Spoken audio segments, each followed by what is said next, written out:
کیا آپ جانتے ہیں کچھ گناہ ایسے ہیں جو صرف گناہ نہیں بلکہ انسان کی دنیا اور آخرت دونوں کو برباد کر دیتے ہیں۔ اور حیران کن بات یہ ہے ہم میں سے اکثر لوگ ان میں سے کئی گناہ روزانہ کر رہے ہوتے ہیں بغیر جانے۔ آج ہم جانیں گے وہ 7 تباہ کن گناہ جن سے بچنے کا حکم خود نبی کریم صلی اللہ علیہ وسلم نے دیا۔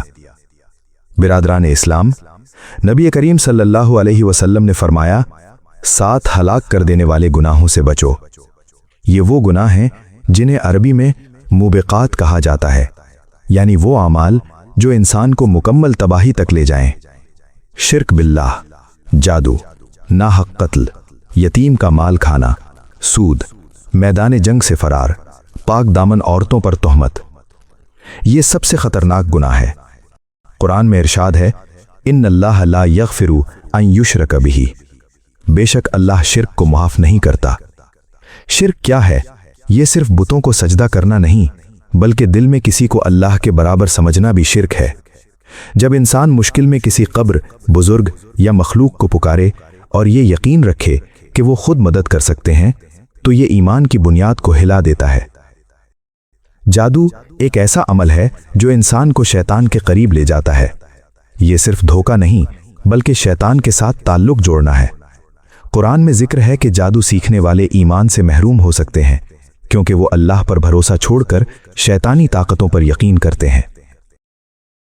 ایک انسان کا قتل پوری انسانیت کا قتل ہے۔ سوچیں، ایک جان لینا صرف ایک شخص نہیں بلکہ پورے معاشرے کو زخمی کرنا ہے۔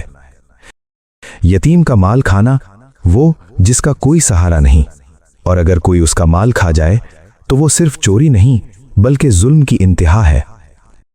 سود، اللہ اور اس کے رسول صلی اللہ علیہ وسلم نے جنگ کا اعلان کیا۔ آج کے دور میں سود بہت عام ہو چکا ہے، بینک، لون، کریڈٹ سسٹم، لیکن یاد رکھیں یہ صرف مالی معاملہ نہیں، یہ روحانی تباہی ہے۔ جب حق اور باطل کا مقابلہ ہو اور کوئی پیچھے ہٹ جائے تو یہ صرف بزدلی نہیں بلکہ پوری امت سے غداری ہے۔ کسی پاک دامن عورت پر الزام لگانا، یہ نہ صرف اس عورت بلکہ پورے خاندان کی عزت کو تار تار کر دیتا ہے۔ اسلام نے اس جرم کی سزا 80 کوڑے مقرر کی اور ایسے شخص کی گواہی ہمیشہ کے لیے ناقابل قبول قرار دی۔ یہ اس بات کا ثبوت ہے کہ اسلام خواتین کے وقار و عزت کی کس قدر حفاظت کرتا ہے۔ اسی لیے اسلام نے اس کی سخت سزا مقرر کی۔ یہ گناہ صرف کہانیاں نہیں، یہ آج بھی ہمارے معاشرے میں زندہ ہیں، کبھی ہماری زبان میں، کبھی ہمارے اعمال میں اور کبھی ہمارے نظام میں۔